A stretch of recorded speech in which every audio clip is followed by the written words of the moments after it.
It is just about that time, folks. That time on the move right here at the Voice of College Football, a primetime edition again this week. We like this spot and hope that you will join on in over the next 60 minutes or so. Who knows how long we'll be here talking college football with all of you. Leave those comments and questions there in the chat. And again, this is On the Move, our recruiting and transfer portal show that only happens because of Leanne Herring, Rebel Walk. You can catch her there as Director of Recruiting there, Cat's Wire as well. And of course, we're happy to have her here at the Voice of College Football. Leanne, how you doing tonight? Doing good. Glad to be back on the prime time spot. Like Mark said, last week we wanted to go, making it a live-in show. You guys definitely making it interesting. We have the call-in line back alive and running a lot, even though the portal is closed. I think the last number I read over roughly about 5,000 kids between the portal season that have come and gone. Still plenty of action going on. There's still a lot of rumblings. Of course, last-minute deals.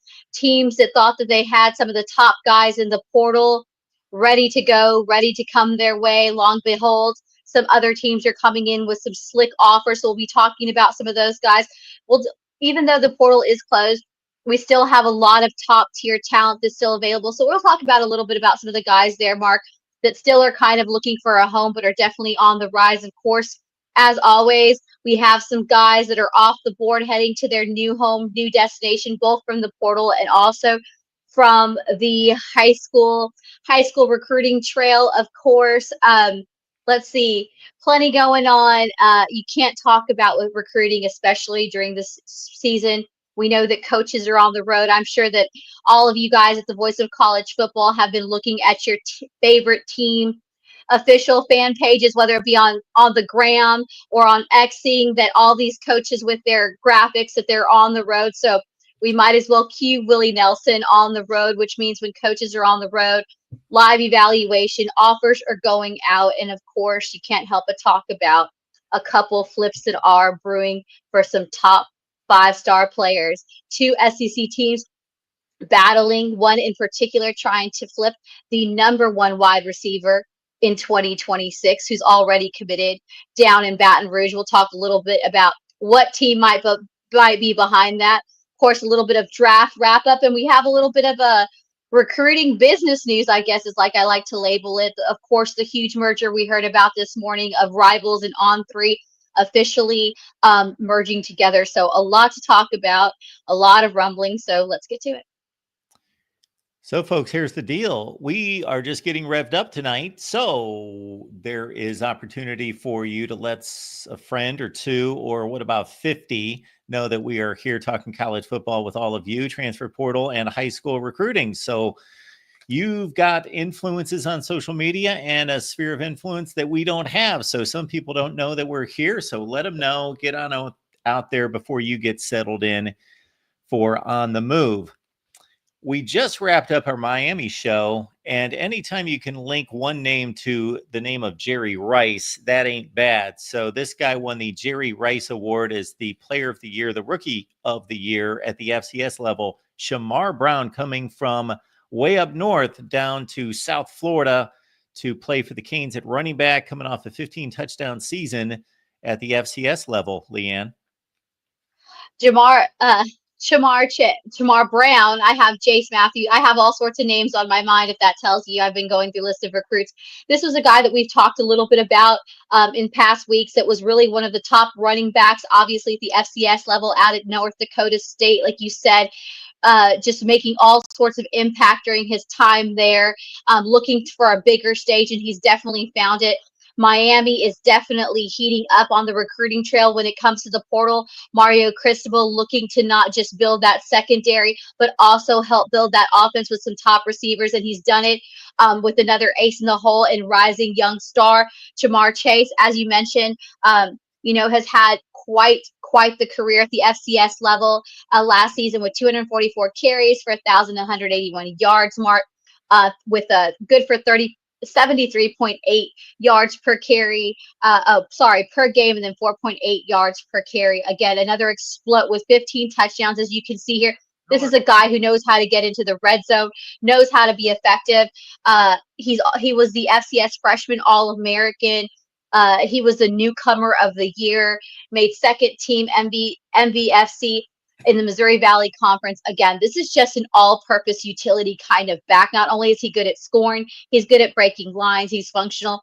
Now he's going to get the opportunity to take what he's done and been explosive on the FCS stage and take it to the ACC in hopes that it can bring some firepower to that arsenal that Mario Cristobal is looking to build from that transfer portal.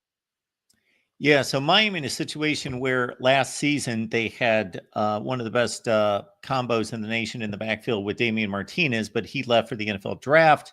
Mark Fletcher is still there, but a lot of load on Mark Fletcher before this pickup. They also lost Chris Johnson, their number 3 back from last year. So they looked good going into the offseason. But again, Johnson leaves, Martinez to the draft.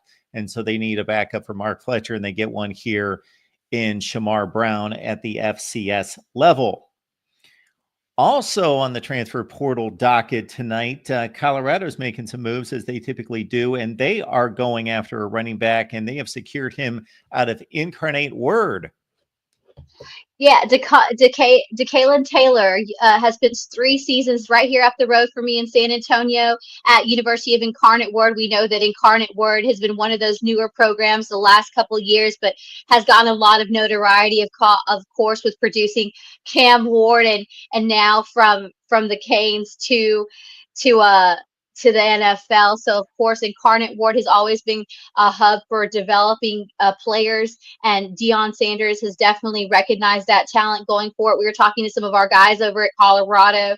The focus really, again, for Deion Sanders and that staff is building another roster from the outside in, looking to rebuild, going to unique spots like Incarnate Word. The focus we're hearing, like many from the programs that we're hearing, have been the secondary. I know they're out on the road recruiting linebackers and defensive backs from what we're hearing, but they were excited to be able to nab this rising star. Like you said, he comes with 3 seasons. He brings a lot of experience, a lot of talent. I think for in particular, not only are they going to be able to use him obviously in that backfield, but he's one of those guys that could be really a breakout star for the Buffs on that special teams. During the 2022-2023 season, he was really remarkable on that, having returned 29 kicks for a total of 576 yards, and then he's been moved to punt return. So again, he's one of those guys not only that is a utility kind of back as far as the backfield with high scoring ability, but he's also good to boost that special teams and that return teams for the Buffs. So again, I think that this is another guy who's over 1,000-yard kind of guy. So again, another productive guy heading to Colorado, heading to Boulder, looking to bolster that backfield for Deion Sanders. Good to see Edward here in the chat, along with the real Bull Win. Minnie's here as well, and others in the chat. So leave those comments and questions there. And of course, we have left the call-in line. So give us a call. We had a lot of calls last week's show, and it really spiced things up. So we are here to take your calls. So I will leave the link back in the chat, but it's right at the top of the chain. All right, a big announcement on the high school level today. Not too many 5-stars are walking around. There's only about 35 per year, and LSU looking to reclaim their spot as DBU. They have not been able to perform there in the defensive secondary as they have with the likes of Honey Badger and others in their recent memory, but they get a good jump on 2026 with a very talented player. We haven't heard a lot from the Bayou Bengals, but Brian Kelly and his staff have definitely been busy. Again, like we've heard many programs, the priority has been to bolster that secondary, and the Bayou Bengals have not done it in the portal, but they have done it in the high recruiting ranks of the high school recruiting trail. Of course, kudos to Corey Raymond, from DB coach over there out in Baton Rouge. He's been there before. His return, I think, has really helped bolster and continue this bolster. He's always been a strong recruiter, and that continues to show. They have going out west, as I like to say, to nab one of the nation's top corners in the country in Haven Finney Jr. There was a lot of buzz. Been a lot of buzz of what LSU's been trying to do from the portal, but when this went down, being able to land a blue chip prospect in 2026. Now, Finney is one of those top guys that actually reclassified. So he has been a 2027, but he's been a starter since his freshman season at Sierra Canyon, just putting all sorts of numbers out there for the powerhouse. Also, if you want to talk about strength of schedule, you look at what Sierra Canyon plays down there in Cali, probably one of the toughest high school football schedules that this kid has been able to create a lot of chaos in. So again, of course, Brian Kelly landing a top prospect. In Haven Finney. What you gotta like about him that of course stands out, not many corners that we talk about are above 6 foot. Finney Jr. is 6'2", 170 pounds. I think the biggest obstacle as far as what you see from the outside looking in that we hear and just from scouting him is obviously putting on a little bit more good weight on him so he can be more physical. But again, have had the opportunity to see him on tape. And I think that now with them having the number 7 cornerback in the country, it's going to do a lot of things to help build that secondary that we saw down in Baton Rouge have its highs and definitely its lows. Just kind of from what I've been looking at, Mark, from watching his tape, I think that I really got to see him. What do I always say? When you get to see these kids on film, but when you get to see these kids in live reps, and I had the opportunity to see him play with Elite 7-on-7 Club, the South Florida Express, when I was down in Dallas. And man, this is a kid who you really knows how to use his taller corner frame to his advantage. Again, he's got lightning quick reflexes. He maneuvers in and out of plays effortlessly, and he really thrives under pressure. What I think about him is that he's just got exceptional ball handling skills, and he's just got a strong skill set in his toolbox that I think is really going to help him with his well-rounded abilities as he goes into this senior season. While he's, like I said, this is a kid who's one of those corners that's not only a corner, but he's a threat on the opposite side of the ball. He's had quite the record. Like I said, he's been a starter at Sierra Canyon since his freshman season. As a freshman, he saw action in 12 games, Mark, where he had 27 tackles and 1 interception. During this past season for a sophomore campaign, he had 37 tackles, 4 interceptions, 1 forced fumble, and 2 punt returns for a tutty, as they like to say these days. So again, he's extremely athletic. He's good at disrupting opposing offenses with ease. But then, like I said, this is not where his eliteness stops as far as his athleticism. I think that this is also a huge win for Brian Kelly and Corey Raymond on that secondary, switching over to the opposite side of the ball, because I think he's going to be a really strong smoking gun if they were to put him on that Bayou Bengals return team. I think he just knows how to navigate through so many obstacles. But again, when you look at him defensively as a corner, he just knows how to navigate and press coverage with justice finesse for his youthful demeanor and being, like you said, 2027 reclassified as a 2026. And I think that if he strengthens up, he adds a little bit of weight to his frame, that the sky's the limit. I think he's going to have high ceilings going into the senior season. So again, kudos to Corey Raymond for securing on his way to securing another top secondary class in his return to LSU. And LSU, despite being fairly quiet, I don't know if we've talked a lot about LSU the past couple weeks, Mark, but man, Brian Kelly is well on his way to building one of the top recruiting classes in the country. I believe with this commit, it puts him number 3 in the country. And the unique thing about that, as much as we don't like to talk about rankings and stars, it's about what translate on the field. But Ohio State and LSU are the only teams right now that have multiple 5 stars that are committed to this 2026 class. But LSU is the only team in the country right now that has 3 5 stars that are verbally committed to their program. So again, here Brian Kelly comes out with his awkwardness approach to recruiting, but he seems to be winning big down in the Bayou. Of course, Haven Finney Jr., Richard Anderson, and Tristan Keys are those top 5 stars, having the number 1 top corner of the country, number 1 wide receiver. not a bad kickstart for the Bayou Bengals down in Baton Rouge and Brian Kelly this offseason. It's good to see our buddy Exploring with Ben stopping by. And what Ben has done is he has gifted a membership to the Voice of College Football. So the way that works, I don't know exactly. I know that somebody here in the chat will be randomly gifted a membership here to the channel. So Ben, thank you so much for doing that. I appreciate that. Ben hosts our Sunday night show. It's a late night show, 10:30 Eastern. The Voice of College Football After Dark. And so the deal is with that show, what that show is all about is that if you are a member here at the Voice of College Football, either on Patreon or on YouTube, you are automatically invited to be part of the panel. So you just jump on in, you can hang out for 2 hours, for 10 minutes, whatever fits your schedule, but you are the star of the show and you are part of the panel if you are a member here at the Voice of College Football, either on YouTube or on Patreon. Ben hosts that show, College Football After Dark. Join us every Sunday night at 10:30 Eastern. So, Ben, thanks for doing that. So we've got one more that is a member here that can join the panel on Sunday nights. All right, Leanne, time for some rumblings. And we go to Miami, and that seems to be a frequent stop for us when talking about rumblings.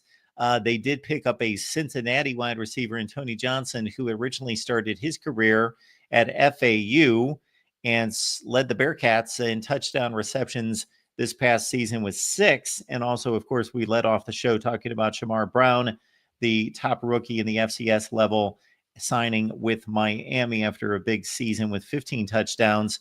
But Miami may not be done.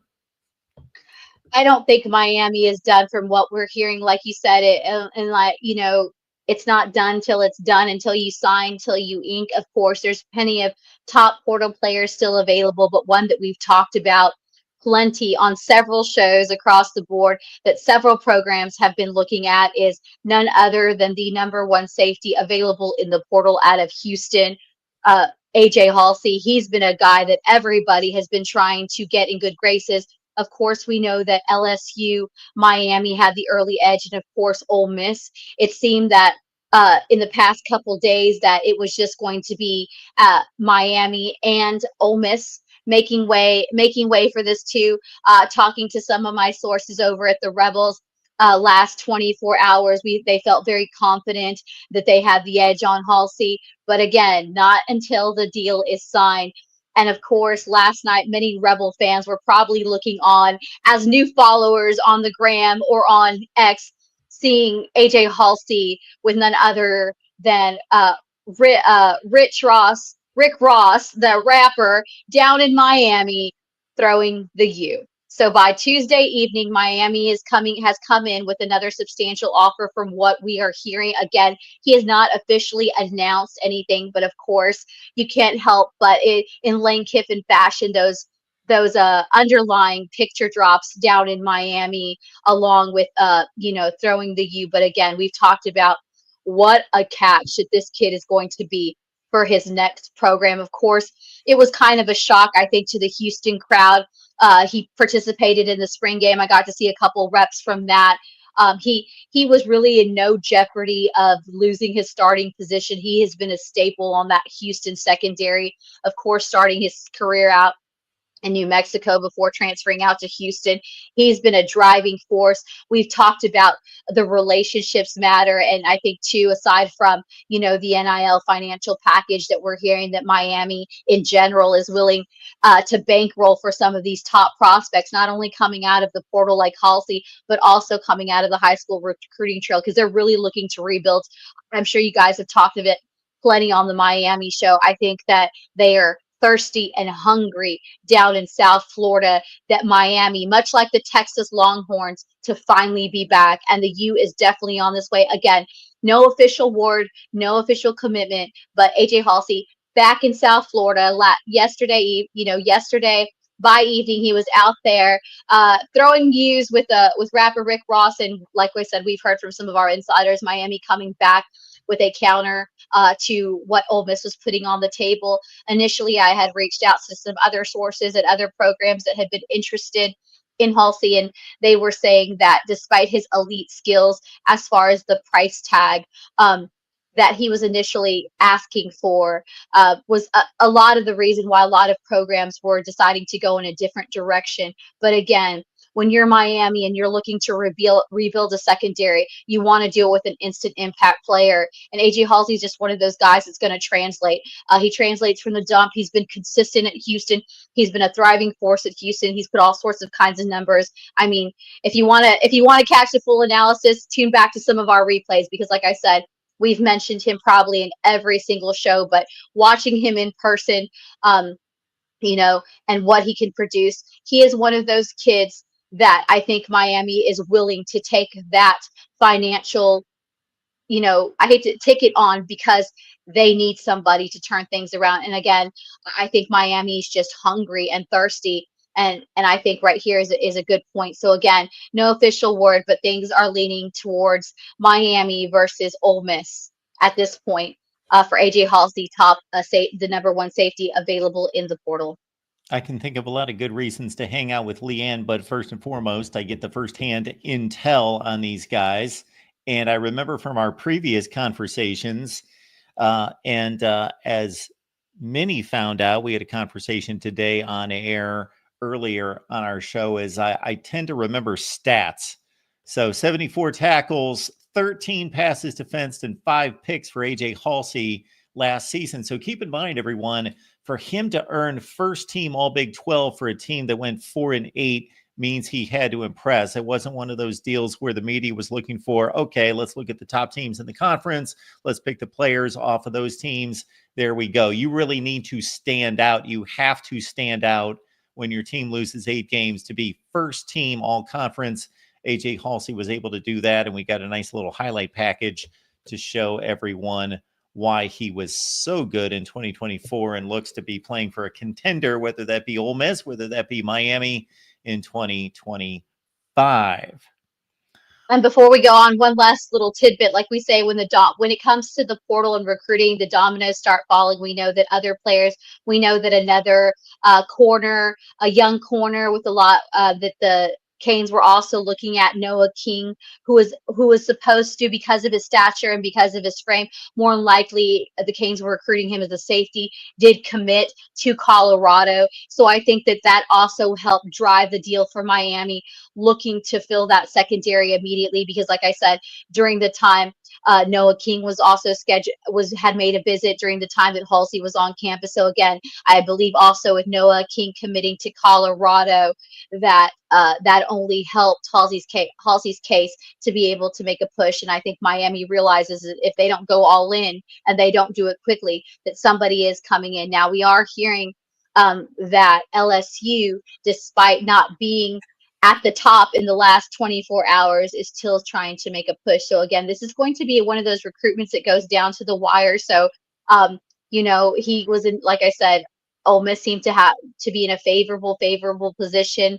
We were really liking what we hear there. Even my confidence level from what I was hearing there seemed to be high. But again, you just never know when it comes to the portal. When the dominoes start to fall, it opens a lot of room. But again, I think that Miami is willing to make a strong investment. And like you said, why not? And even before he got to Houston, he was making all sorts of buzz as an All-American. And he's just a productive player. And you're going to, and even though he has 1 year of eligibility, that 1 year could make a difference for that Miami secondary. So definitely a recruitment we're going to continue to watch closely.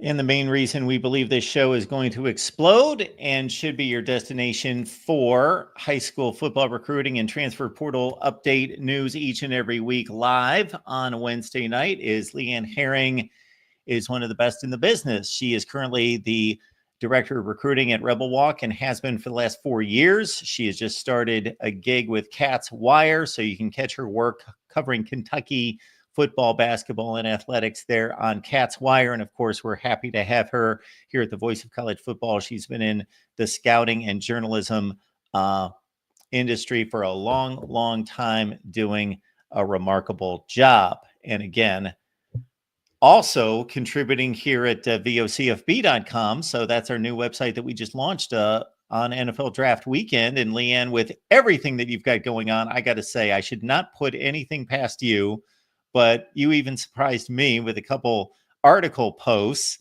during the NFL Draft Weekend.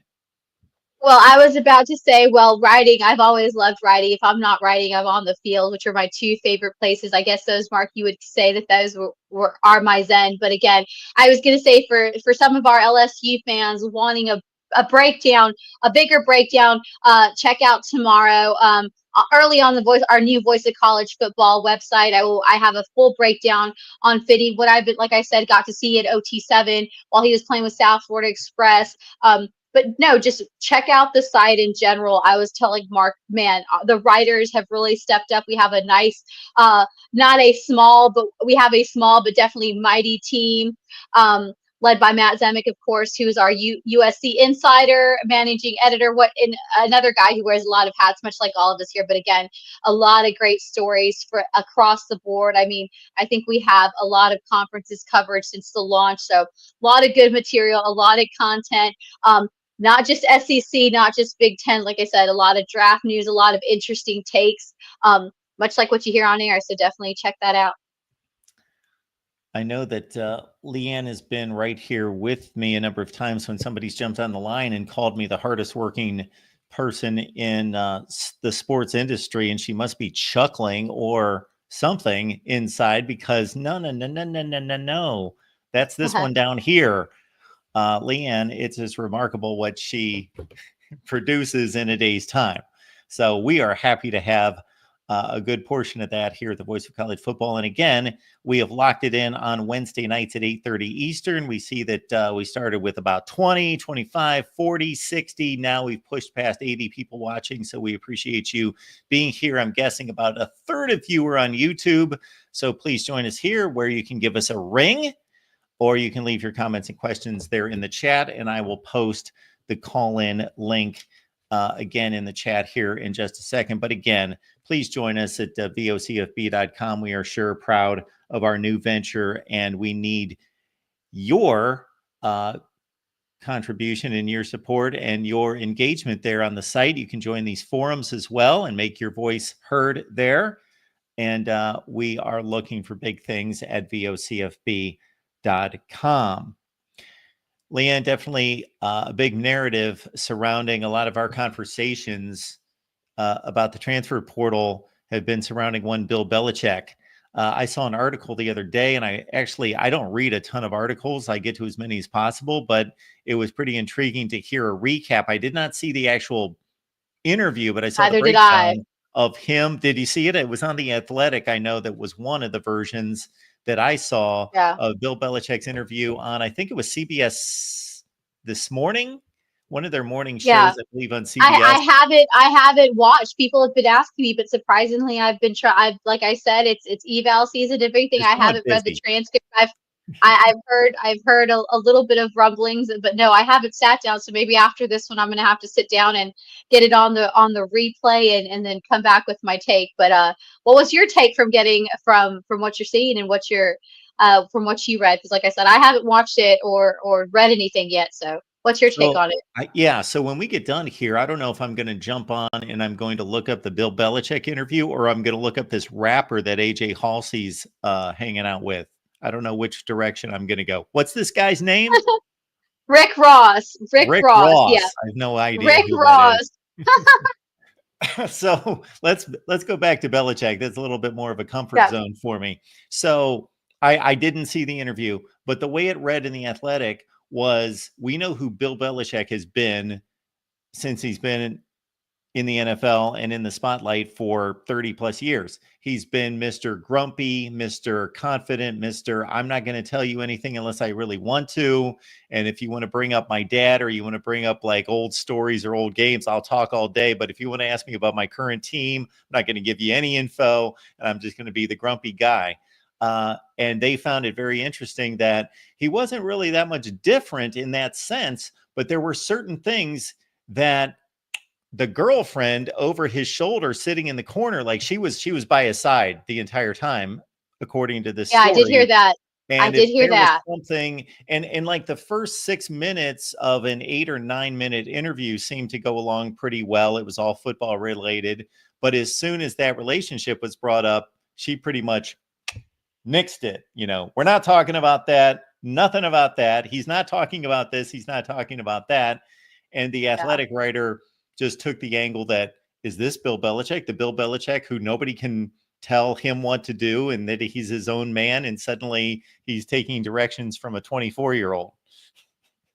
Yeah, no, I heard that take. I had some people that follow and were asking, have you seen this? That not real. They're asking, is that his girlfriend? Is that his daughter? And I had to clarify a little bit because people outside the sports world, when you see it from afar, that don't really know or don't follow it, and it's just always a interesting take. And I read somewhere too now that she's like officially, because they were showing during spring practice and stuff. Well, I mean, since they've been together, obviously they've been and made their debut. They're coming out, whatever you like to call it, that she's been pretty much by his side. But I did read something the other day, and I don't know what her official title is. She is like it's like some sort of CEO of media or something of his. I don't know if it's an agent. I don't know what it is, but I did read that. I thought that was kind of interesting take, considering. I mean, I can see where you're going with it, but I just think that it's just very interesting how that's kind of evolved, and how it's kind of been taken towards, like I said, the energy on off the field often affects the energy on the field. But we shall see. When it comes to football, we know that Bill Belichick is a hell of a recruiter. Despite what may be going on behind the scenes, again, though, but like any time, as much success as he's been getting, of course, trying to rejuvenate that team, left behind by another former retired standout coach in college football, picking up those pieces.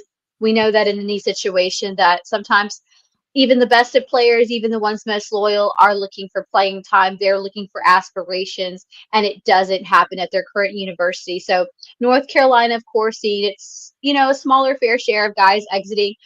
One guy who remains in the portal, that has been creating a lot of buzz, of course, is his linebacker. Like I said, if you're talking about a position right now or a piece in the depth chart that's probably a high value commodity and probably could cause a bidding war no matter where they're coming from, it's any guy who's playing the secondary. I firmly believe that safeties, DBs, LBs, they are holding all the cards right now when it comes to these negotiations as far as NIL or anything, because there's so many teams, Mark, that we've talked about just in this show looking to build. Like I said, my guys over in Colorado, they were excited to get the addition of the running back, but what their focus on their board, like many others, is looking for linebackers, looking for defensive guys. So again, Amari Campbell is one of those guys, one of those the top tier linebackers. Of course, it still remains in the portal.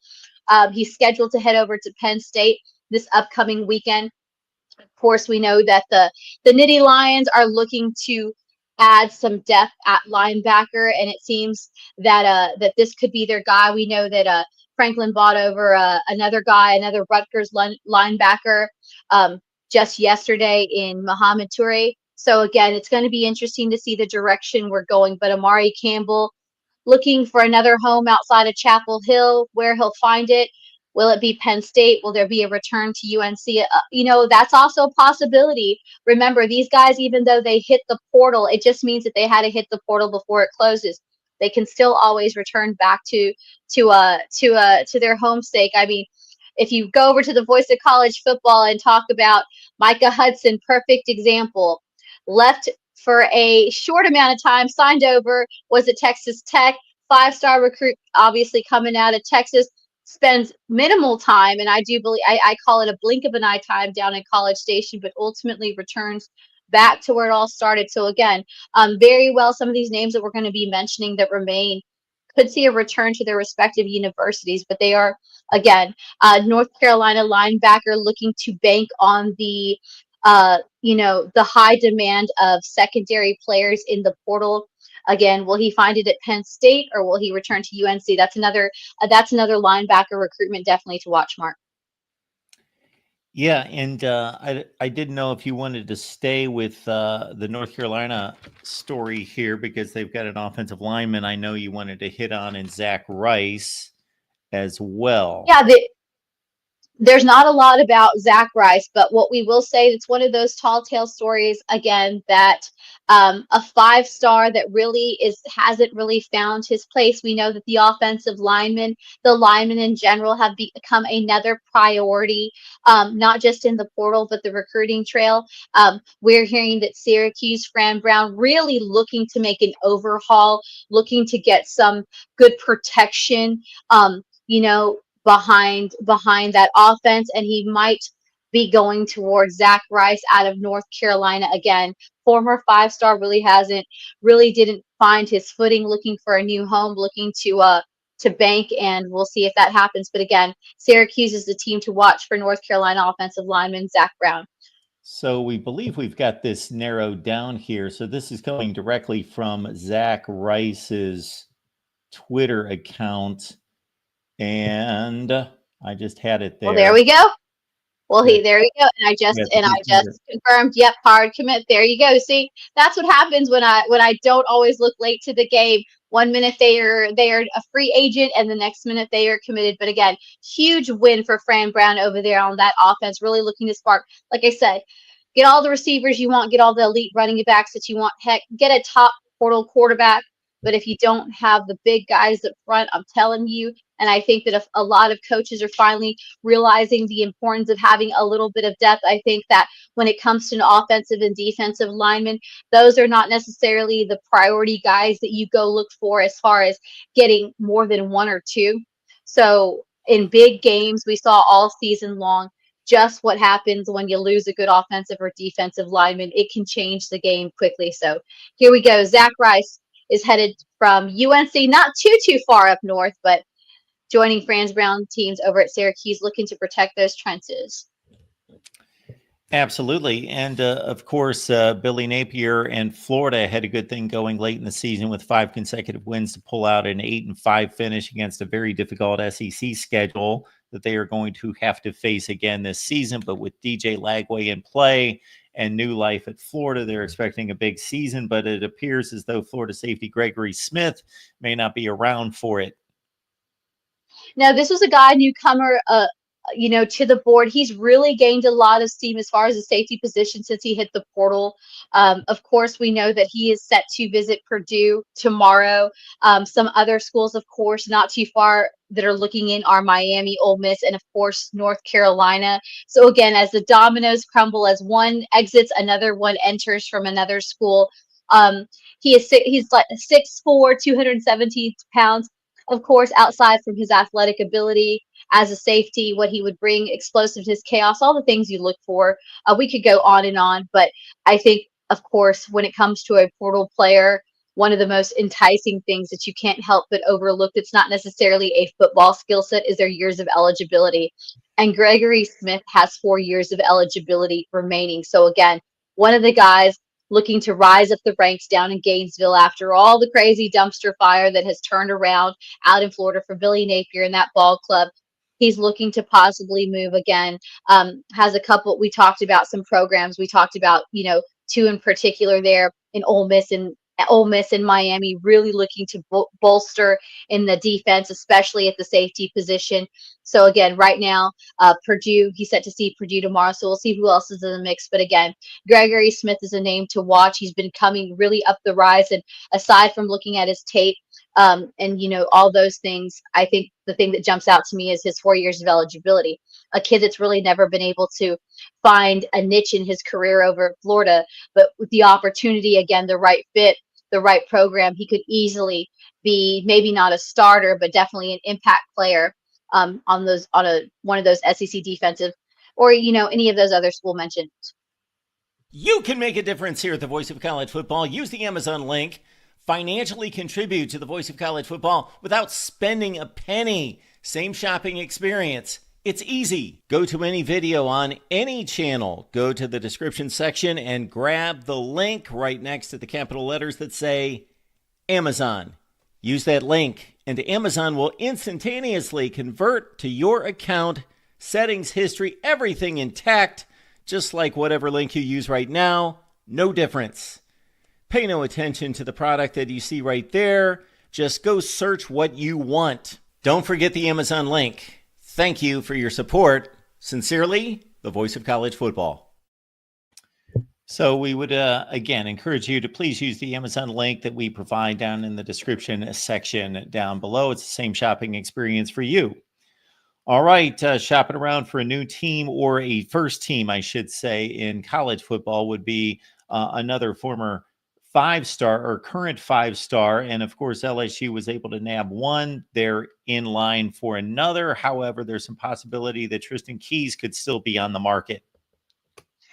Well, he is committed to the to LSU. We talked about, LSU is definitely thriving, not just with building a strong recruiting class for 2026, but of course building it with leading the way, charging the way with the most five stars on their current verbal commit. But again, that's just what it is, Mark, a verbal commit. There is a long way till December, especially in the thick of what I like to call spring. You have to expect that there's going to be a couple flips brewing. And not only is Lane Kiffin good at being the portal king, he's also knowing, especially when it comes to the number one player in his home in the state of Mississippi being on the market. Of course, we know that Tristan Keys has been one of the most talked about players in the country, the number one overall wide receiver, five-star commit at LSU. Out of Hattiesburg. We know that today that Director of Recruiting Strategy, Kevin Bolden, along with wide receivers coach George McDonald, paid Tristan Keys a visit down there during this evaluation period, just continuing to show that despite his commitment to LSU, that they would like to continue to keep the lifeline open and showing him the opportunities that he could have if he decides to stay at home. And I think that of course you have to hear the pitches from across the board, because usually when it comes to landing the number one player overall in the state of Mississippi, they've been known to wear that rebel red and that navy. So again, Ole Miss on the market. Flip mode has been activated down in Oxford, looking to make even this flip more sweeter with this Bayou Bengals LSU rivalry, this unspoken rivalry that's always been with Ole Miss versus the Tigers. So again, Tristan Keys fully committed still to LSU, but Ole Miss is making moves, looking to try to flip mode has been activated, and they continue to recruit him. Of course, I've seen him a couple times on the 7-on-7 circuit, just extremely explosive, quick twitch kind of guy, amazing footwork. Again, looking to make moves, but again, he did take in Ole Miss spring practice recently, and Ole Miss is really trying to push for that official visit. And it looks like with this late push that this could be happening. So again, that's going to be a recruitment to watch, as far as if the Rebels can in fact keep that record going, keeping the number one player in the state of Mississippi and continuing to make him a Rebel. So again, flip mode activated. Lane Kiffin, George McDonald, Kevin Bolden, that whole team looking to keep their top elite wide receiver room and bring him on the board. But again, they're going to have a lot of work to do with LSU building that roster and that bankroll. Folks, this is our On the Move show. We highlight recruiting in the transfer portal with a live update with myself and Leanne Herring each and every Wednesday night at 8:30 Eastern right here at the Voice of College Football. We show up on the main channel, but keep in mind we got a recruiting channel that you can get various clips, and we are looking to build that out. Again, if you love recruiting, the transfer portal, and want to stay up to date, please subscribe to our recruiting channel. All right, Leanne teased us with some industry news off the top of the show, and this is quite intriguing. So certainly correct me if I'm wrong, but 247 Sports has been the industry standard for quite some time.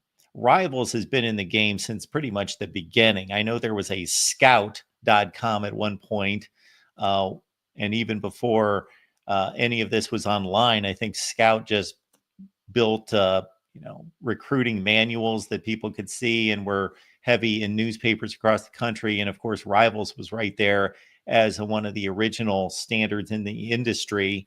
On3 has done a tremendous job in a short period of time in gaining traction. ESPN got into the game probably 10 to 15 years ago.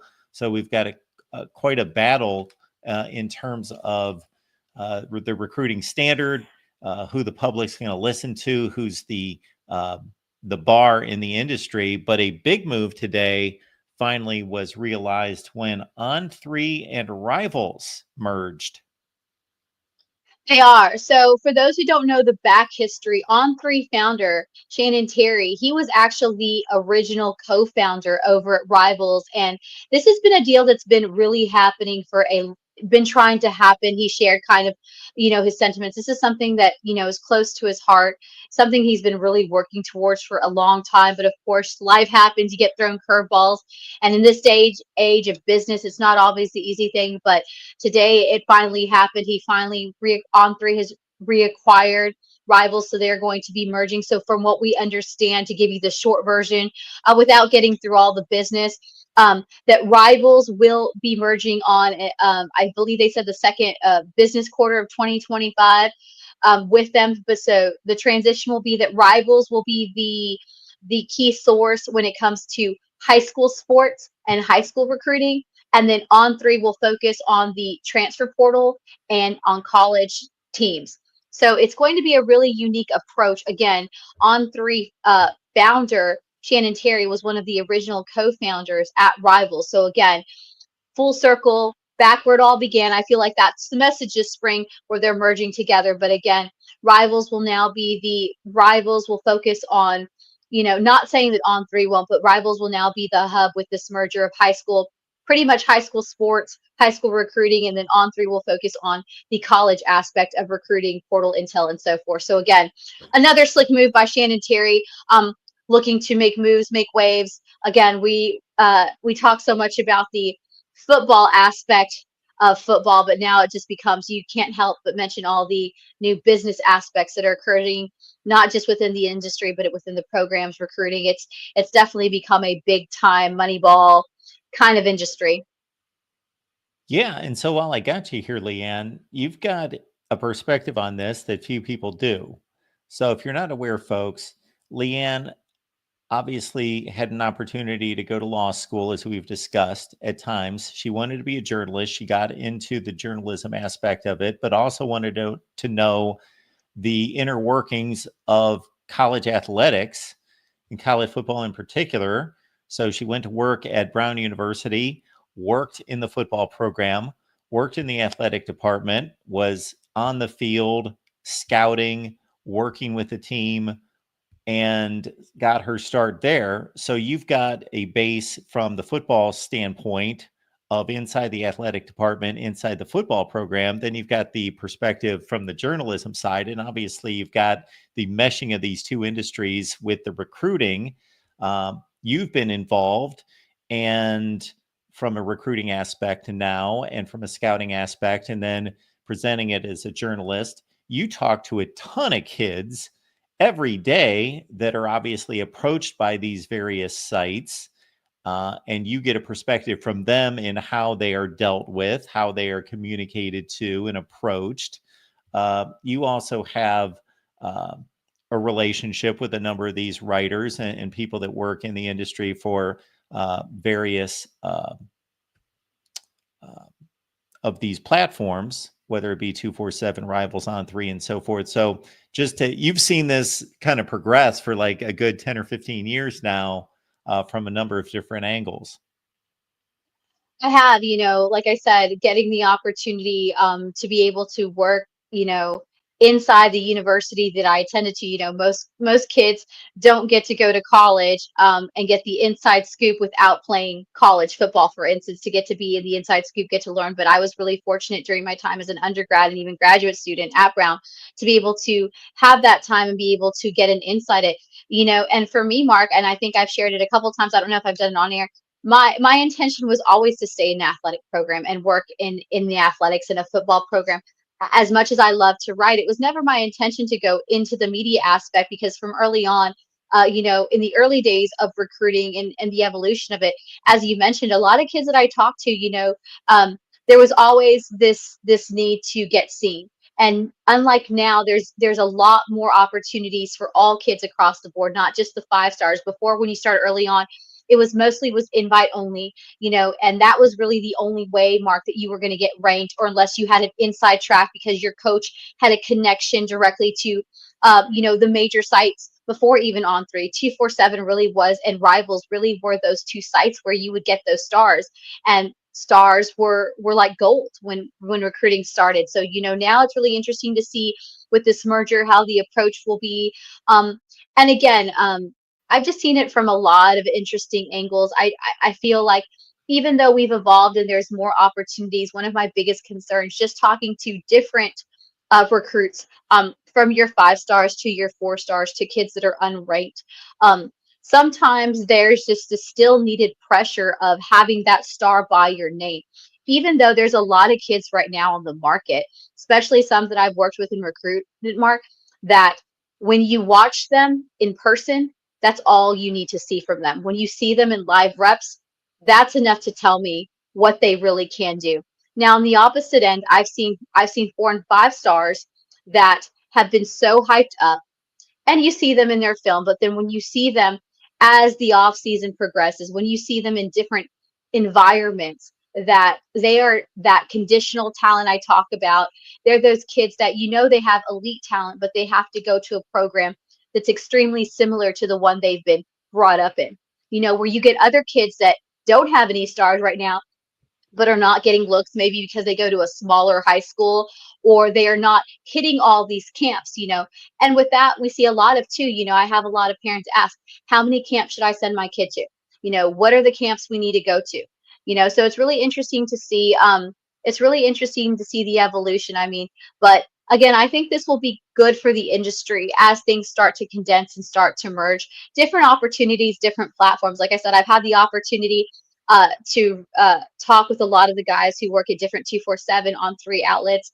And I think that, um, I think glad to see that we're getting into that evolution of actually getting in live reps. I feel like first we were just focusing on tape, but now, I think that there's that need to go see live reps. And I really am glad to see that kind of change in the industry, that that reporters are going out there, more media is going out there and actually going to these events and looking where they can compare a 5-star kid versus a no-star kid, where they can really see.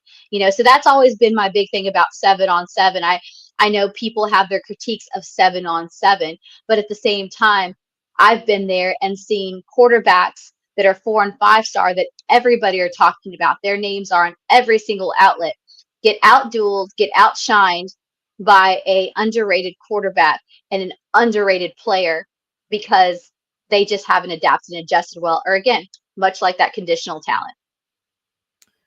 Absolutely. I don't know what I did right to become so blessed to be able to work with Leanne and have her here to break down high school football recruiting in the transfer portal for us, but we are glad to have her. There's no doubt about that. And we are committed to this weekly show. We've been doing it for about 30 weeks now. And we get the Wow. old show as well, but we've been here on the move for about 30 weeks. And my big contribution was I named the show. Other than that, Leanne's done everything else. Not true. You're great at bringing the breakdowns and everything, Mark, and you're definitely the stats person to a lot of insight. So again, it takes a village, and we have a really great village here at the Voice of College Football across the board. I purposely made the lineup short tonight because last time when I made the lineup super long, we didn't even get to half of it, and we had some callers. But man, I'm kind of disappointed that we don't have any callers, especially at this hour. Like, I purposely, guys, made the lineup short. I thought Mark was gonna say something because I was like, I'm gonna make it kind of short. That way we can fuel some calls, we can talk some stuff, but nobody's called in yet. I know, I like was I was Leanne just I said, was last week, she built her typically nice full lineup for at least an hour, and didn't even get a chance to even start on point number one, and we had like 3 or 4 callers lined up, and so we started taking calls, and we got 3, 4, 5 calls, something like that, and here we are this week, and Leanne kept it light because she's like, let's take some calls, and I said, all right, let's do it, and we have left the link in the chat there a few times, but nobody wanting to talk to. Maybe if I got off and you just took the calls, maybe we would get better No, luck. I don't think that's the case. I think that everyone's kind of like, and I also made it purposely light because I know that everybody's kind of coming off that crazy draft couple days. I know we had a lot of interesting storylines, of course.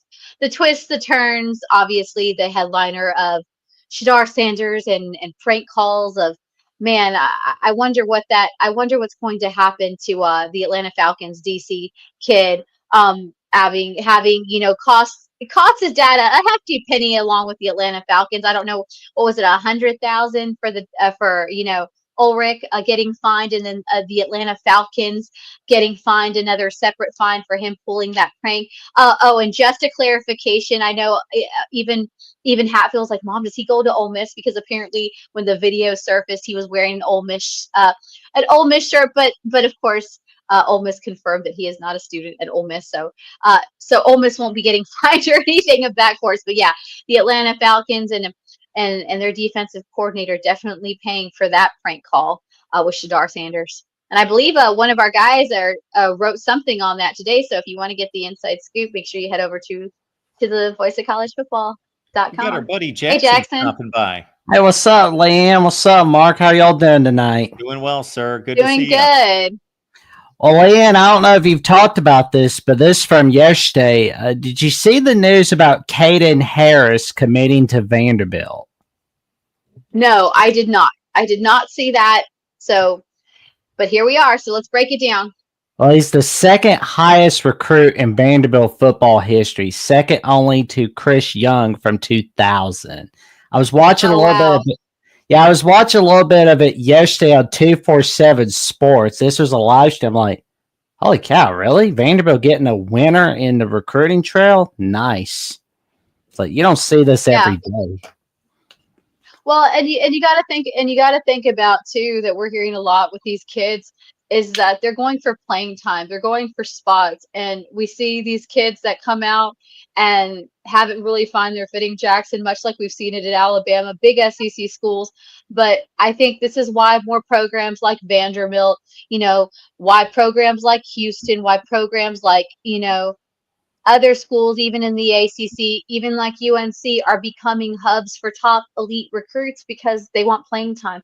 The days of sitting and waiting, like I always say, Jackson, even to wear a prestigious jersey, even in the SEC, are not the same anymore. And again, cornerbacks, if you are a secondary player right now, whether you are a high school recruit or you are a portal recruit, you are in high demand right now because there are so many secondaries across the board. Some of the figures that we're hearing of some of the deals, and these are not done deals. These are just, preliminary feelers of, what schools are willing to spend on a secondary position player at different levels is ridiculous. So right now, if you are a corner, your DB linebacker, or a safety at, whatever, that position in particular, Jackson, is in high demand. Not just for skill set, but on the, talk about the money that programs are willing to dish out, even willing to get those guys over some other key components, Well, Jackson, I'll say this. You got a better response just now than you got about this news when you broke it on the Paul Feinbaum show. I saw your clip. Oh, thanks. I had nothing to say about it. You're letting him know that Vandy has just got a commitment from their second highest rated prospect ever. And Paul's just like, oh, that's good. Good for them. But he's more worried about Jim from Tuscaloosa yelling at him, and he's more worried about Bill Belichick's backroom stuff. I'm here to talk about Kaden Harris. I mean, you need to talk about something like Vanderbilt, Paul. But I think that's phenomenal. I would love to see Vandy continue to compete in the SEC. We know what they were able to pull off last year with a big win against Bama. Of course, the bowl win against Georgia Tech, beat Virginia Tech, hung within 3 points of Texas. Yeah, I'm excited about Vandy and Clark Lee. I mean, they're building on that momentum on beating Alabama from last season. And for those that didn't tune into the 2024 Bama Vanderbilt game, it was the first time since 1969 that Bama lost to Vanderbilt in Nashville. We were starting to get color TV in 1969, and it was the first time we lost to Vanderbilt at all since 1984. Wow. and I think that that's only going to become the case. And now we're going to see a lot of programs. Like I said, we have a lot of teams, even with teams with plethora of money, a lot of bankrolls. We talked about Miami. Miami has an insane bankroll right now, looking to spend and to splurge. But also at some point, I don't know if you guys saw it today, and I didn't put it on where I think the new relative figure that the Longhorns are going to start. I think what was it? Was it 25 to 35 or 35 to 45? It's I Texas, heard so 35 they're to willing 40. to Yeah. 35 to 40 million on the upcoming roster. So again, there's teams that are we've seen it already, and this is really what it's going to come down to. But I mean, I was reading that today, what the Longhorns are willing to do, and they are well on their way to putting a strong recruiting class. Of course, a lot of elite players that they're looking after in the state, but also, kind of venturing out into other territories, because at some point, as far as recruiting, not only are places like Vanderbilt, that don't often have the best records, going to be hubs, but, other places, at some point when you're an SEC school, Texas A&M, they're going to battle it here in the Lone Star State. So at some point, something's got to give. So we're going to see a lot of these schools. We see a lot more, teams in the SEC going out to the East Coast to grab some guys, going out a little bit more to the Midwest, and definitely the West Coast. I mean, talk about we were talking about earlier, Jackson, about the new 5-star recruit, and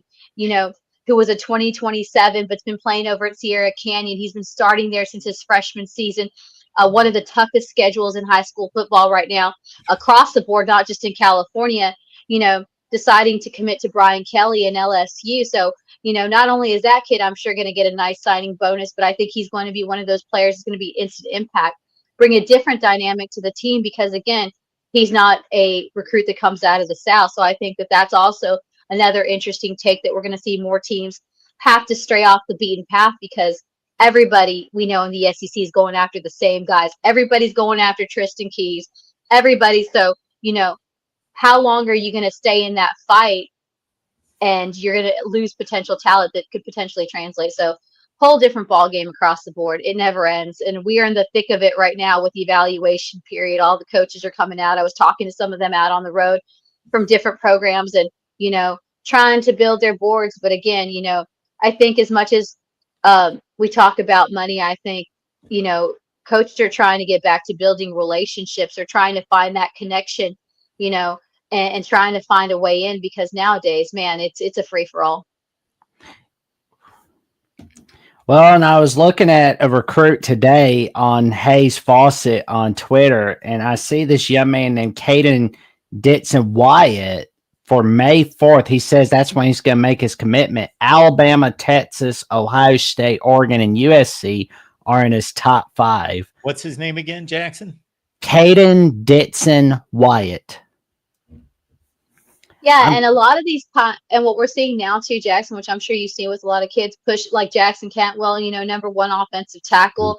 These guys are putting these tentative dates. They're trying to get, a lot of them want to have their place. The top tier recruits want to have their places secured going into the off season, but at the same time, we're seeing a lot of these kids pushing it back.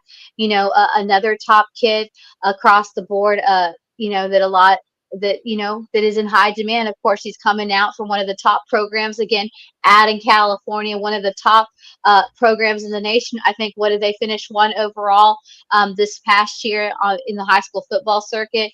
So again, another top wide receiver out of California. Again, California always producing strong talent. I know for a while, a lot of Southeastern Conference schools were going after quarterbacks there, but I feel like a lot of teams are venturing out there now for more positions outside the quarterback. So again, yeah, this is a kid that's going to be battle. He's in high demand. I'm trying to think. I felt like I've seen him on the 7-on-7 circuit team. He might have been playing with Cali Power. Don't quote me on that, but the name and the face sound familiar. I see so many kids sometimes in a given moment, but again, another standout kid looking to make a move. But we'll see if that May 5th sticks.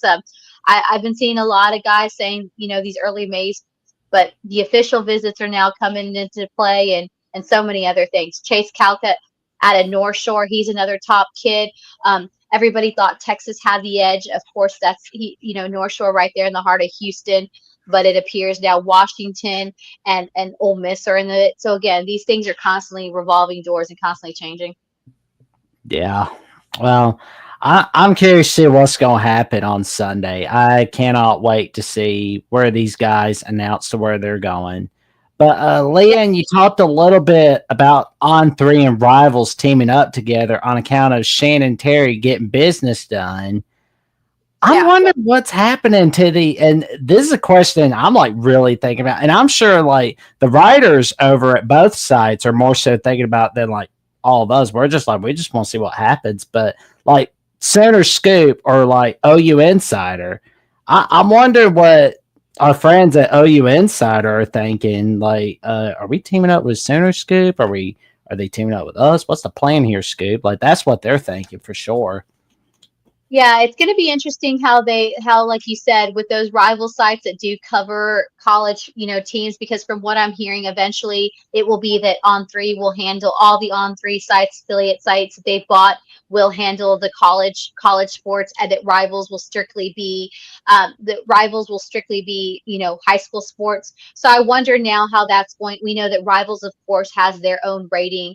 Really, Rivals has kind of been in the back burner as far as ratings. When you look at recruits, most people are either looking at 247, for the rankings and the stars, and now of course On3 making a merge, and then like Mark said, ESPN having. A lot of people don't realize ESPN has their own ranking system and stuff. So it'll be really interesting to see how all this goes. But again, I think it's a smart move. Of course, a lot of people don't realize Shannon Terry was, at the hub of it with some of the other guys at some of the other big networks and launching these recruiting sites. And again, he goes back to where it all started, acquiring the company that he helped co-found. But yeah, it's going to be interesting to see how the transition works and how the Rivals teams that are, focused on college teams, how they will transition, or what kind of condensed content they're going to have. But I'm really interesting to see, as much as I don't like to focus on stars and rankings, how that whole system is going to work, because we now, like I said, if On3 is going to focus on portal and college sports, is Rivals now going to be is it going to be Rivals 247, the hub where everybody goes as far as rankings are concerned for high school athletes? So that's going to be interesting to see. I'm sure there's a lot of kinks to work out, but again, I think it's a big merger, a smart move. And, we really haven't seen, a site that's really, go and just focus half of it, on college. It's always just been college and high school kind of intertwined, recruiting all intertwined. So there's this clear division with the approach. So it's going to be really interesting to see how that flies. Yeah, I mean, like Mr. Terry, like founding all three of these sites, like wow. No, I know. Rivals, 247, then On3. That now I'm like kind of thinking about what site is he gonna found next? Like what's he gonna be making? Where's the merger gonna be? I feel like ultimately, will we go to a one? As far as rankings and concerns, because Mark and I were talking about before you go on, a lot of these kids get really focused. I've had parents ask me, where do I need to take my kids? What camps do I need to take them? Where do they need to go so they can start getting seen, so they can start earning those stars? And we've seen some of the best players that translate are not highly recruited, come out, they don't have a lot of stars. So again, I wonder if this will eventually, like you said, will this lead to a takeover where all these companies all these recruiting services will eventually merge, and will it be, a powerhouse of 247 Rivals, On3 versus ESPN? So it'll be a really interesting take, because I feel like you said, because Terry has hands in all these pots, because he was the founder of each one of these sites and just kind of evolved. So it'll really be interesting to see if 247 will eventually make its way and it will become a super conglomerate, like a super conference, but for college sports, high school sports. So. Well, before I head off, I'm going to tell everybody, tell your friends, your family, and cashiers at Publix about the magic that Mark and Leanne bring on the Move Wednesday nights, all right here on The Voice of College Football and on Recruiting at The Voice of College Football. And don't forget to tell everybody about the magic that Leanne, Mark, and Ruby Dreher bring on Ole Miss Live Wednesday afternoons on Ole Miss at the Voice of College Football. Let's get that channel to 1,000 subs, everyone. Thank you so much, Jackson. And don't forget, for all things Alabama, you got to turn over to Jackson's channel at the Voice of College Football. Well, right. Thank you. When are your shows, Jackson? Well, tomorrow night we got the call-in show with Jeffrey and I, where we take your calls, 9 p.m. Central Time, 10 p.m. Eastern Time. The 30th edition on May 1st. It's not hard to believe that's on the 26th anniversary of when SpongeBob started and the 94th anniversary of the beginning of the Empire State Building. That's crazy to believe. Wow. That is crazy. I love those facts. Note to self, I got to make a post about both of those tomorrow. All right, Jackson, you're incredible. We appreciate you. I did my best. May the month of May be incredible for us all. That's right. Awesome. Thank you so much for coming on, Jackson. Thanks, Jackson. You're welcome. Anytime. Good night. You too. The incomparable one. And kudos to him, because if you guys have all seen our channels, all the things that goes around, Jackson is a huge part in making all the social media, all the things going on so we can continue to grow, bring in subscribers and all that. So like Jackson said, like, subscribe, and if you don't catch us on the show live, you can always catch us on the replay with all your favorite audio streams. If you're like me, sometimes I'll be in the car and I don't catch the college football show, but I always like to get my dose of afternoon football. Always streaming it in the car. So anyway, lots of places you can go. And again, you want some good written content with a lot of interesting takes. Tune over to the Voice of College Football, vocfb.com. Again, our writers have worked super hard to get out a lot of good content, interesting content across the board for all your favorite content, more recruiting content on the way. But again, we see Clemson, we talk about Colorado, we talk about recruiting, portal, NFL draft, everything. There's always something going on daily, of course. For all, and I think, I don't know how many shows are we up to now, Mark, on your channel on the Voice of Football Network. I don't even know. There is a long list right there. There's a long list, but we can't keep up with them. But like I said, you guys tune over to the new website. We have the daily list running of all the daily shows, of course. Catch Mark show, the Voice of the college football show, like the Ohio State. What is it? Every week, every day at 4 Eastern, except not on the weekend. So we need to change that. I would like a weekend show, but again, lots of exciting things happening here. Thanks, Jackson, for calling in. We got to take one caller today. Like I said, guys, I made the intel super short because I thought we're gonna here. We may have spoke too soon. We may not quite be off the hook. We've got the Bull Win-Win checking in. How's it going, guys? Man? Hey, how are you? You're calling. Doing great. Yeah, I usually call into the Michigan football, boys college football all the time. Call into that show with TJ and John over there. So awesome. Well, they're building they got a huge channel. So thanks for coming over here. I think we're number one, right? We're still number one. Yeah, I think so. I don't have those stats, but they are number one. They've got about 11,000 subs. That's right. We took over Miami because we are number one. Count me. Yeah, they are number one. I know, right? It's awesome. But no, I have a question. Because I haven't followed it too much. How does the court case with impact recruiting and stuff? And I heard that maybe after this court case, that maybe it leads to unionizing, possibly, the players. Do you want to take? I know you've been following a little bit about the court cases. I know there's a couple different scenarios that kind of have been floating out there about, making contracts for players similar to like the NFL, and like you said, unionizing and stuff to protect not just the university. Of course, we know that a lot of the programs, the big kind of topic, Mark could probably shed a little bit more light about, with the new revenue sharing, the NIL collectives, all that kind of stuff. So there's definitely a lot going on. But I know you've been talking a little bit about the court case. I know we had somebody call in last week, and I know there was a little bit of a stint, or it's a little bit of a stall as far as where that's going. So I don't know if you want to take that one, Mark. Yeah. So I certainly was tracking the first few days of the hearing because that's where every thing was laid out on the table and we got to see where this was headed.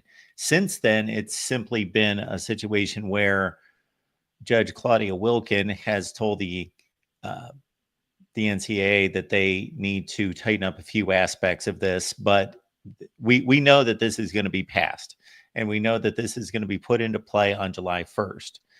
In terms of unionizing, I think that's, I don't want to say it's not a possibility because I do think it's out there. I would bet against it in the near future, but I do think that you got to consider that every move that the NCAA's made, every court case, every court battle that they've been involved in the last 3 to 5 years, ever since the NIL exploded and they couldn't get a handle on that, they have lost every court case because basically they have tried to keep this an amateur sport, and they've been unable to because there's just been too much money being made by too many people to argue that it's an amateur sport. So we know that each one of these athletic departments is going to be receiving $20 million, $20.5 million from the media rights deal, starting with the next calendar year of 2025, 2026.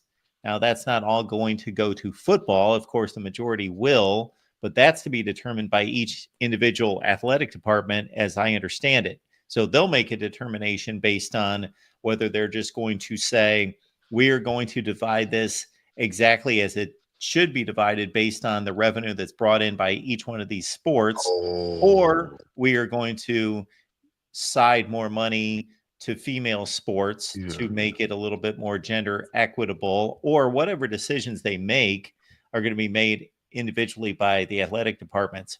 But I don't see any way long term, and when I say long term, I'm not talking 20 years, I'm talking like 5 years, that this is going to be able to remain an amateur sport. I think that there are going to be contracts signed. Yes. I think that there are going to basically be employees of the university. Now, if their educations are tied to that, I'm going to be in support of that, that they're not just mercenaries who are playing football for a school and put the laundry on their back.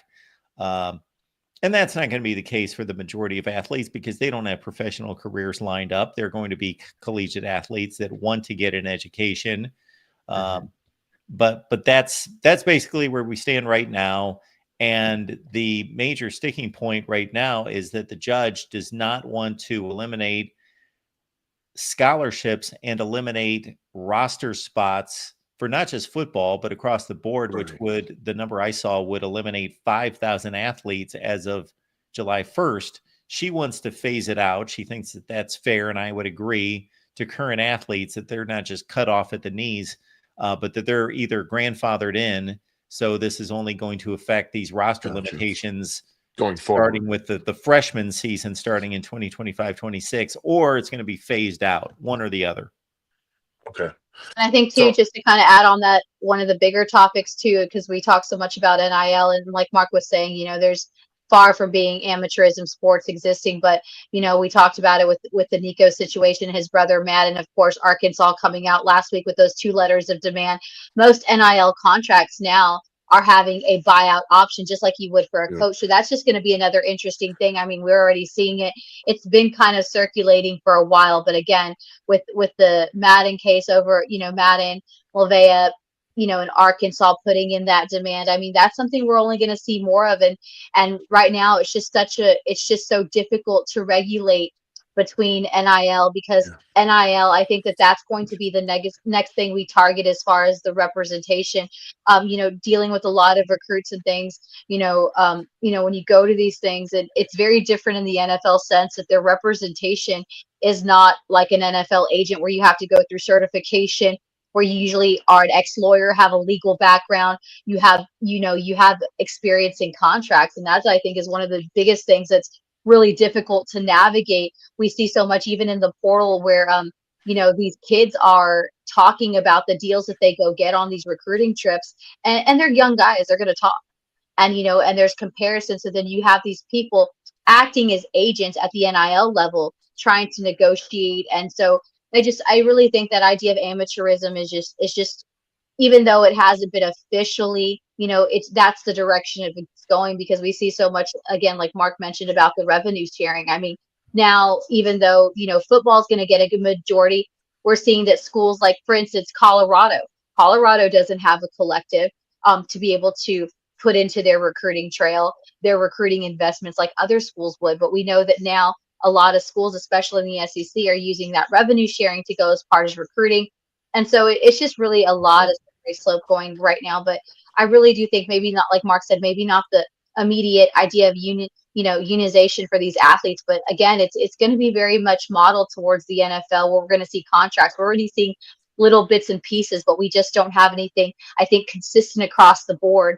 It's more every program kind of has a little piece of it. But I think that at some point we're going to have to get a consistent thing that we do things. But again, in the way the NIL works, the way that college football is right now, it's really hard to get a good holding on it to even know where to begin. Because when you start trying to regulate one thing, there's always a loophole, and there's just so many gray areas that you see consistently. Yeah, no, I agree. It just is, it's very volatile, this whole recruiting and everything going on. And definitely when it comes to the NIL and collectives, like, the AD here in Michigan, where Manuel stated that the revenue sharing would be distributed 75% to football, and I believe 20% to men's basketball, and like the last 5% would be to like women's basketball and other sports as well. So he sort of made that public. So which makes sense to us, but that almost, it seems like Michigan, how we use it, would be more of just a payroll, just to keep Yeah. player retention, and then our collectives and our donors and stuff would then pay for new recruits coming in. But it's the whole court thing and everything, it seems to, given our GM handles things differently, it seems like this current recruiting cycle than last. Very seems like he's very timid, or whatever you want to call it, very passive. It seems like right now in Yeah. recruiting, with things, mainly the Jackson Cantwell thing. Some people were, Yeah. like, what's going on here? What happened? So that was And a that's, bit, yeah, yeah, that like, I'm glad you bring up Jackson Campbell. We're talking about him earlier. Now it's like, it's hard to take what these kids say as far as a recruiting firm date, because we knew that he's been pushing back his recruitment. He's been pushing back his recruitment. And again, it has to do with a lot of the deals that are being put at the table. We talked about earlier about, the number one safety in the portal coming out of Houston. That kind of caught Houston for a surprise. I mean, he's been a starter. For the last 2 seasons, he was going to be a staple in there. But of course, for whatever reason, these kids, they decide to go look for whatever they need that they're not getting at their current program. I was talking with Ole Miss folks, and they seemed very confident up until yesterday. But then here comes Miami back with an offer, and by evening's end, he's out there, Tuesday evening catches a flight out there in Miami, but that's not even, I mean, that was something we thought was only going to be exclusive to the portal. But now how things expanded, I mean, it's even trickling down into the high school recruiting now that you have states that allow NIL, yeah, to be had. So, I mean, there's just really, like I said, I think eventually it will end up being like what we see in baseball, or even in basketball, is farm clubs and, minor leagues and, just all these, like, that will have programs like FCS schools that will be feeder programs like minor league, farm clubs, and then these other conferences.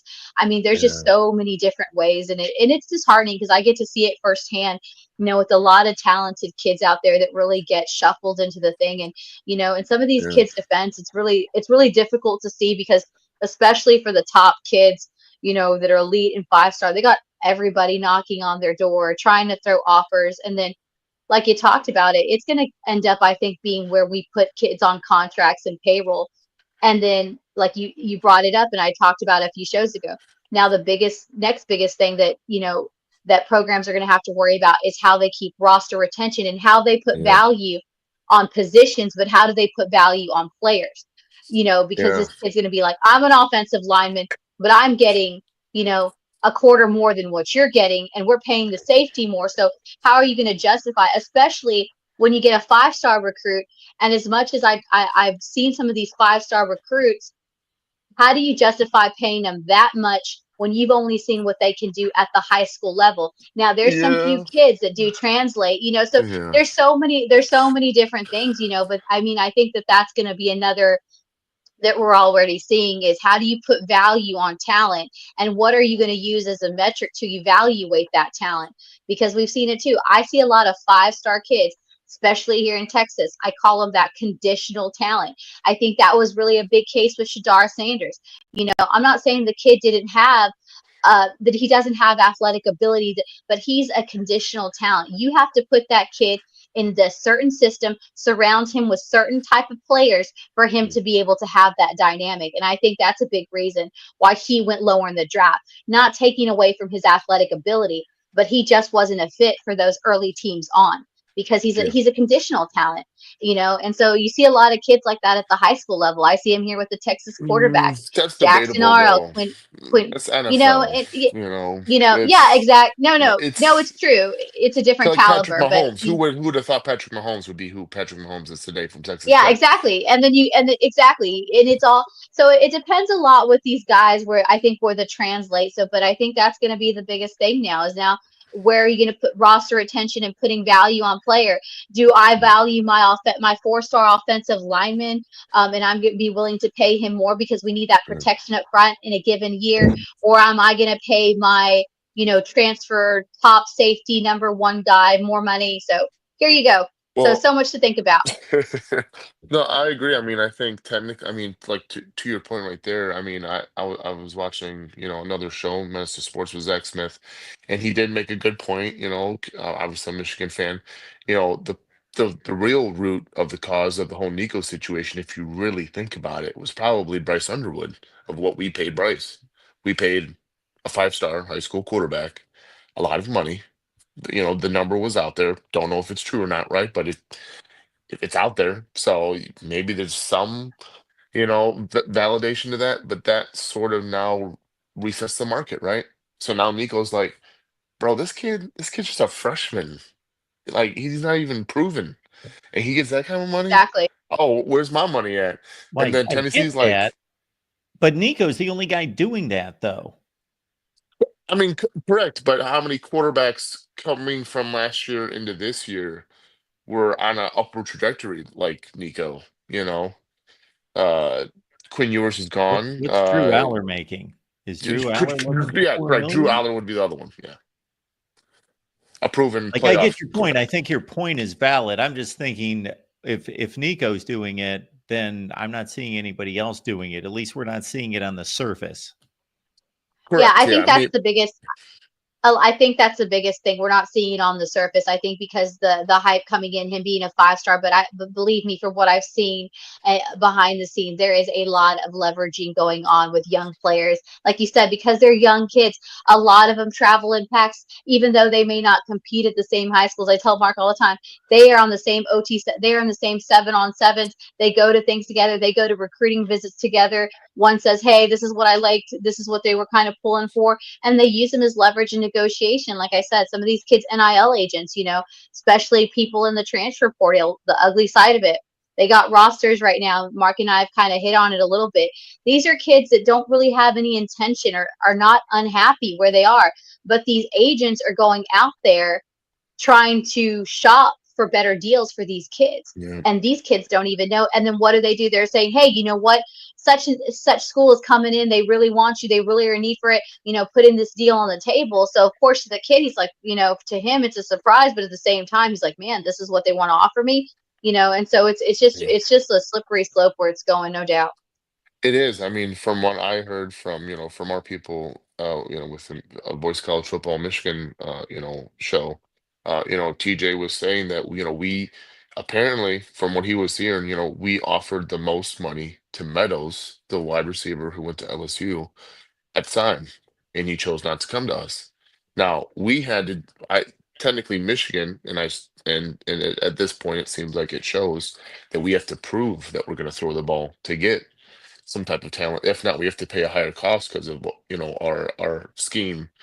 Uh, that we had. So I get that.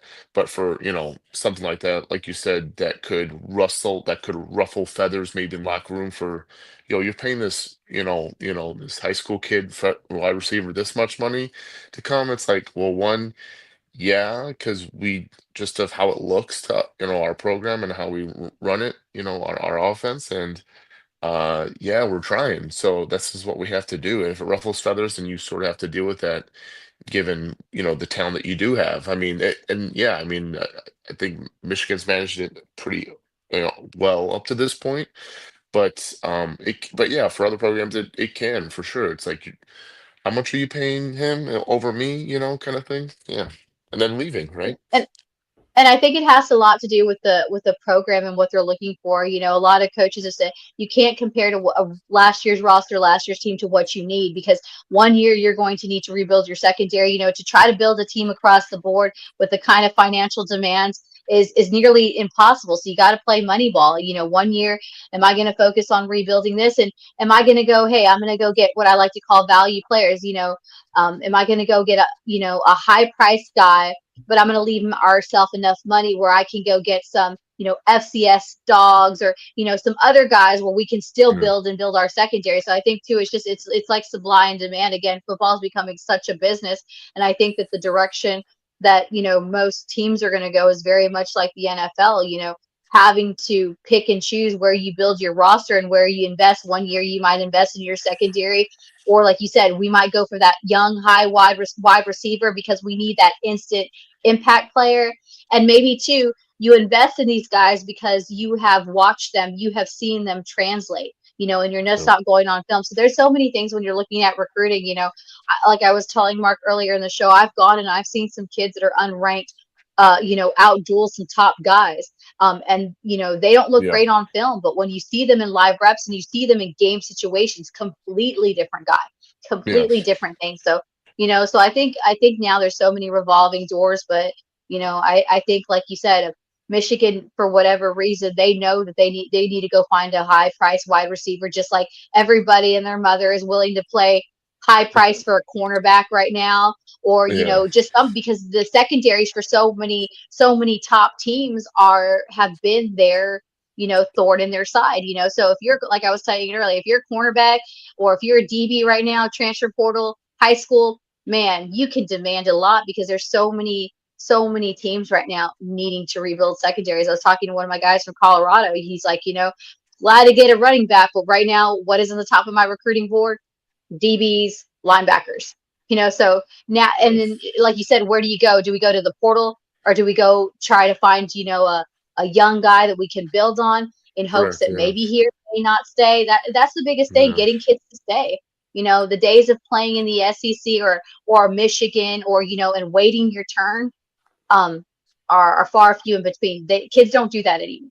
They Yeah. want to go and they want to play now. And like you said, if you're not going to give them that opportunity to play from the jump, your price tag's probably going to go high because you got to keep them around.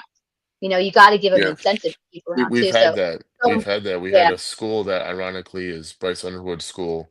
That's Belleville. And we had top talent yeah, come out of that school for us in the past, and those players have left. So, yeah, hopefully Bryce stays. Obviously, we paying him a lot, but we've yeah, had players from his school that have come to us and just like, I ain't playing year one and maybe not even year two because they need to put on some size yeah, or some weight or something, right? And they're like, I ain't waiting, coach. I need to put film out there. It's like, yeah, you also don't want to get hurt kid at the same time. I mean, it's whatever, it's debatable, but no, yeah. I agree There's with that. I agree with that about playtime and all that stuff for sure. cool. Well, like I said, thanks for coming on. Yeah, Appreciate you appreciate you calling. being here, man. Appreciate you guys Call too, man. back You guys do a great anytime. job, and you run a great program here, Mark. Thank you. You I appreciate as it. the one guy would say, was it program? Program. Yeah, depends where you're from. All right, man. Have a good one. You Thanks for too. being here. All right, go blue. We got another call coming in. We've got our buddy Thunder. Thunder, what's going on tonight? Hello, what's up? What is Hey, up with how are you? you? Look at that Michigan Ohio State background, like Good, that. What is going Two on with that? powerhouses. good. A few times I will root for Ohio. I will root for Ohio State, and Mark will appreciate it. Is seeing Quinshon Judkins, aka Quinny, get on that This board, is man. I was this so is excited for that kid. Yeah, so proud of him. He's. I'm glad. this I mean, is I'm a glad for him. custom background. This is a custom That's background. awesome. Oh, I like that. I'm getting prepared for a video on Friday, but not today though. So, what you got for us? Uh, okay. The me- the medals thing. He was offered the most money by Michigan. It would make sense for him to go to Michigan. Who's He said he said that the only reason that he had committed to LSU at first because of Bryce. So we're talking about Bryce Underwood. Is that who you brought up at first? Medals. Meadows, the LSU commit that he was just talking about that they were trying to get to Michigan, and then he ultimately yeah, no, and again, that's what we're seeing too. I know that a lot of people with so much money being focused on NIL, but again, these kids want to go and they want to go play. And you see, that's a perfect example where money's not always an option. A kid like that with that much talent, he knows wherever he's going to go, he's going to make some money. But again, it comes back. Now that's the other aspect of it. It comes down to playing time. I hear a lot of kids talk about it. I don't know if you've seen about quarterback out of Houston, Keyshawn Henderson. He's a guy that we've talked a lot about. Really took the national stage. He still remains committed to the University of Houston. Everybody is trying to get that kid to decommit.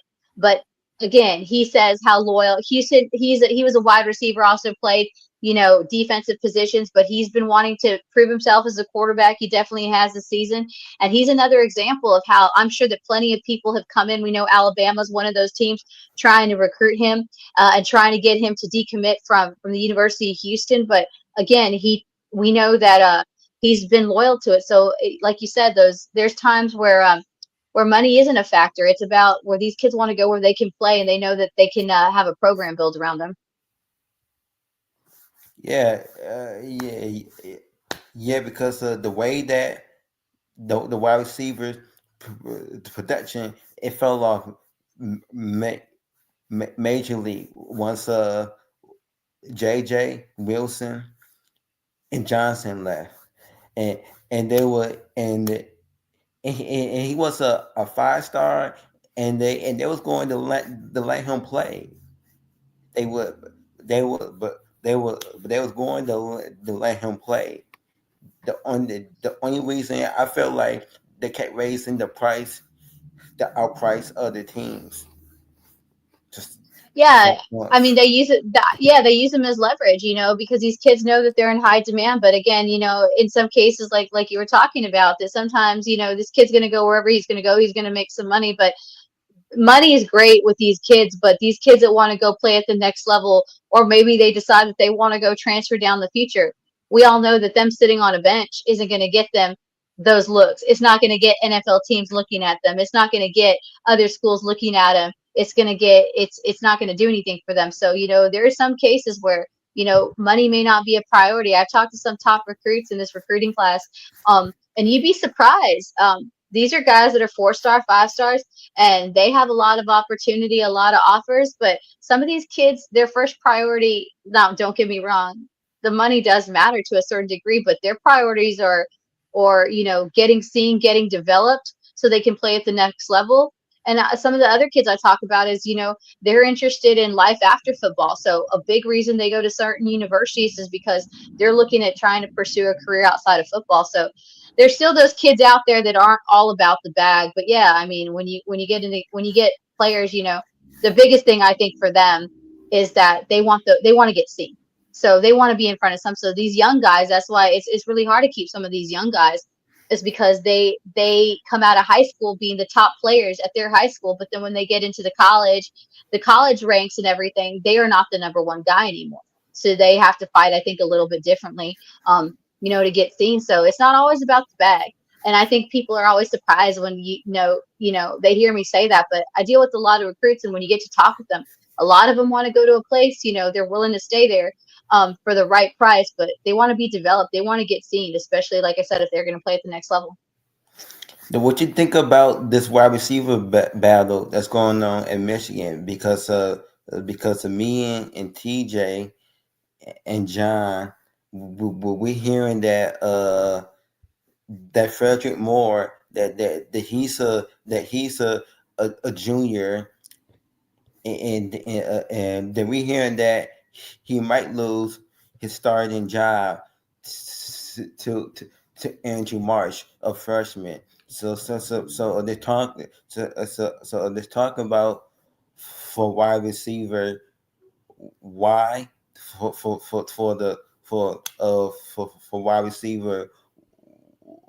Why there might be a starting battle between Andrew Marsh and Frederick Moore. He been on the team for 2 whole seasons, and we're hearing that we're hearing that Andrew Marsh he might be good enough to start over a player that played that same type of a wide receiver for the past 2 years. Well, Thunder, You we know, know. that's always. Oh, Go no, ahead. go ahead, Mark. I was just going to Well, say.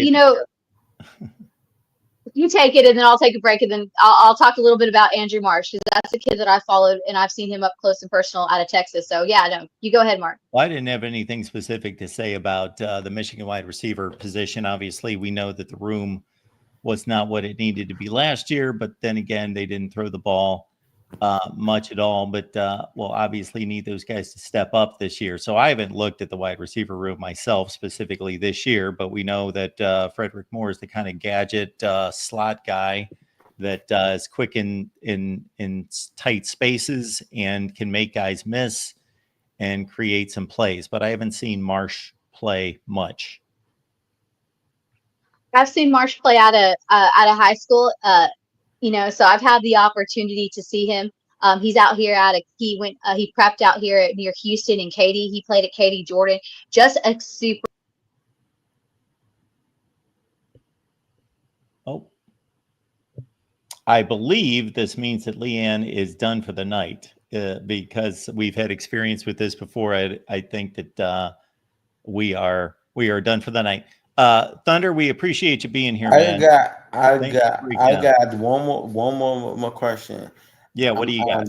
I keep hearing that Bryce Underwood is outperforming freshman JJ McCarthy. Do you think that is true, or everybody is trying to hype him up since he's but not just the number one quarterback, the number one player in his recruiting class? So you're saying that Bryce Underwood is playing better right now than JJ McCarthy was playing when he was a freshman?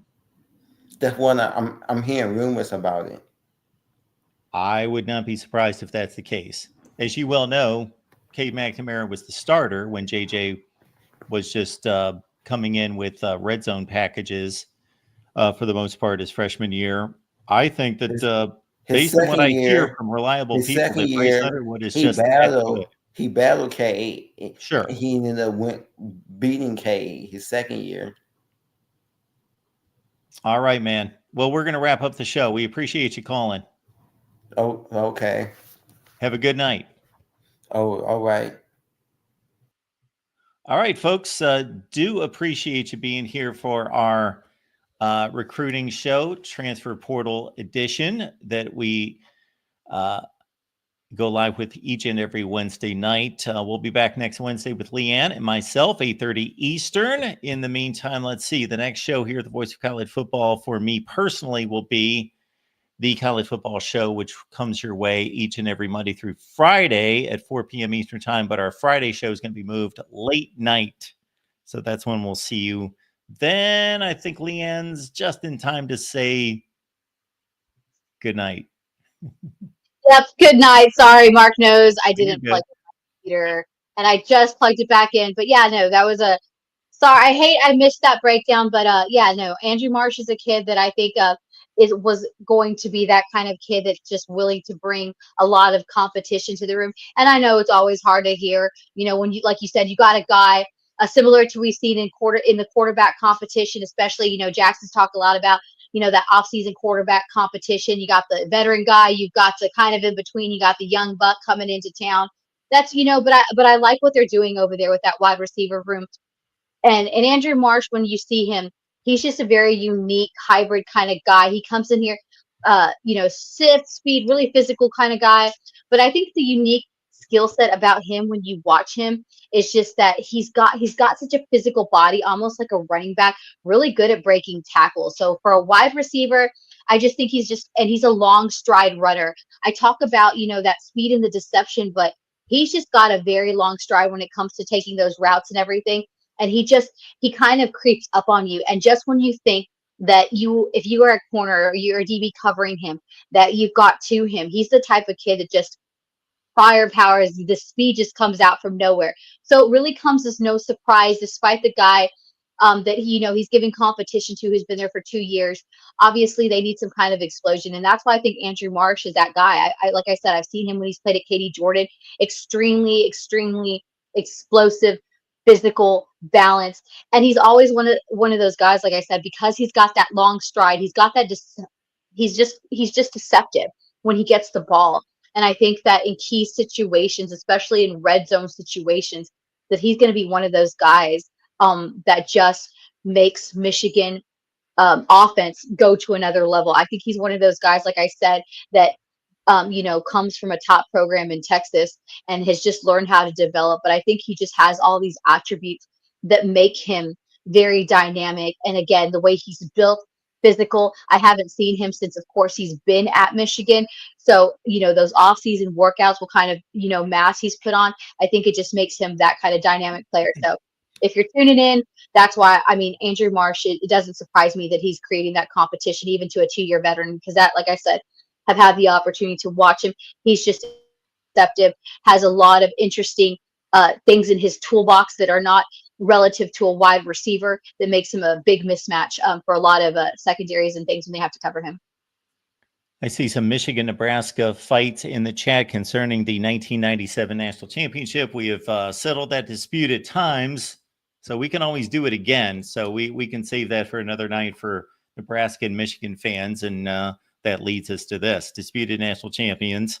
So we addressed that 1997 and 1990 through 99. So pick up the book. Links in the description section. All right, Leanne, I think we found something here on Wednesday night. This is a good time for both of us, and people seem to enjoy it. So make it on back, everyone. If you bring one person with you, we double the crowd. How about that? That's the assignment. That's the homework this week. Bring one with you. A little +1 for you next Wednesday night. How about that?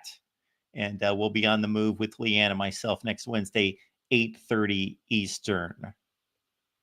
Thanks, guys, for being here. And thanks for all those late night callers bringing in those last minute Hail Mary plays to give us something to talk about.